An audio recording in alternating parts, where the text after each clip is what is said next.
Hey yo guys, what is up? I hope you're having an awesome day. So today I just want to talk about what made Forza Horizon 2 special to me.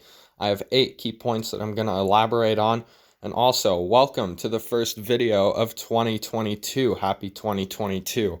So buckle up your poggers belt, grab a snack, grab a drink, and let's get right into it. So let's start out with my first reason, which is the map. Turn 10 in Playground Games picked a great location for Forza Horizon 2, starting off with Castelletto, which has really tight turns and narrow roads, also with very long coastline roads, which lead elsewhere.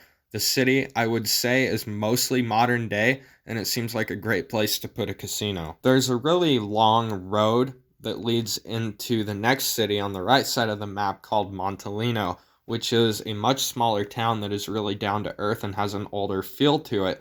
That continuing long road from Castelletto to Montalino leads to the really big highway, which I measured it on the game, and it is 9.6 miles long. That is absolutely insane. The place that the long coastline roads from Castelletto lead to is a city called Nice Messina. This is the biggest city in the whole map, with massive buildings on every street. To the left side of Nice Messina on the map, you have Sisteron, which is a small town, sort of modern in certain areas, and it connects to another highway, which is much shorter, but it leads to San Martin. The highway is 3.7 miles long. San Martin is a little more modern of a town compared to Sisteron and Montalino.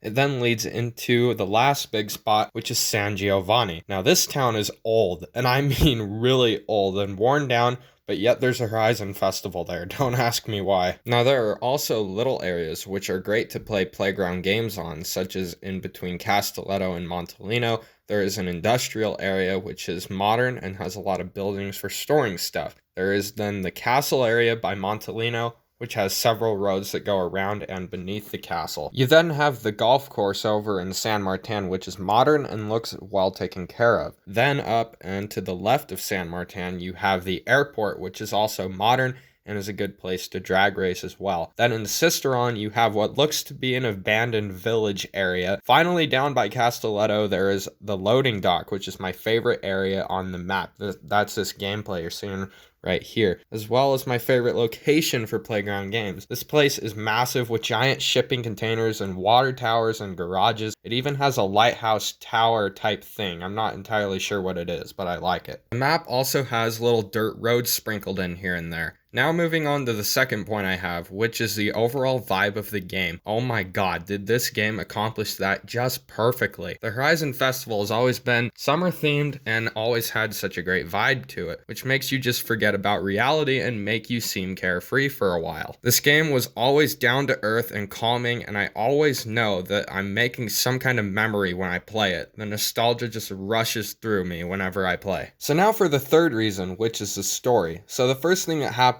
when you play the game is you get these amazing cinematics that describe the experience you're about to have at Horizon with amazing music in them. You then start driving the cover car of the game, which is the 2014 Lamborghini Huracan, which is one of the hottest cars of 2014. You race alongside other drivers in their high-end cars to the main Horizon Festival. You then are introduced to characters and you get to pick your first car. Then you go to your first race, and if you place in the top 3, you get your first wristband. Then you just go along in the story of the game. The story of the game is very memorable and enjoyable, and the game likes to reward you slowly as you progress, which is something games today lack, as they just want to throw all this stuff at you from the get-go. Now for the fourth point I have, which is how Fast and Furious ties into the game. So as we know, Fast and Furious is like the most premier car franchise in the world, right? Well, in 2013, Paul Walker passed away, which hurt everyone extremely deeply and set the filming of Fast 7 back like 4 to 6 months, I think it was. Fast and Furious 7 later released in 2015, and it has, as many people like to call, including myself, the greatest movie ending in history.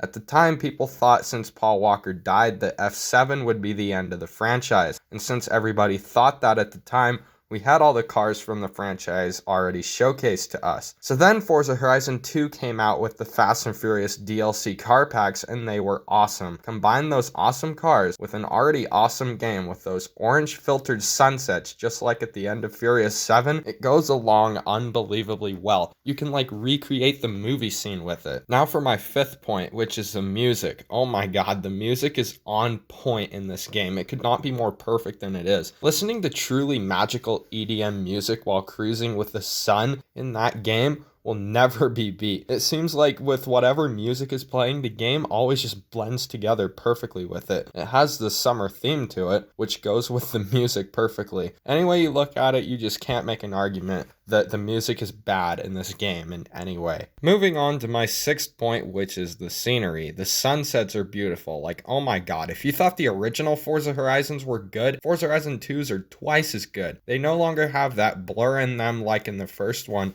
and the sun is outlined really well. The night skies are crisp and clear and always look just stunning. I think the scenery really improved from FH1 to FH2. It feels like a whole new ballgame. For my seventh point, I want to talk about road trips, which is one of the most missed features of all time now. The road trips would always keep you busy, and it is a fun way to drive your cars and get used to them if you have never driven them before and before you start your championship. The road trips were nice to cruise along and enjoy the scenery on your way. You also earn XP doing it. A lot of people miss the road trips now that they're gone. So now for my eighth and final point, which is the time in my life when I played it. This point is a little more personal than the others, but this whole video is based on my personal views. This was the game that introduced me into the Forza franchise and also to Xbox gaming. I got this game and my Xbox in the summer of 2016. I was 10 years old, so back then games were still magical to me with no obvious flaws, because back then gaming was about the desire to create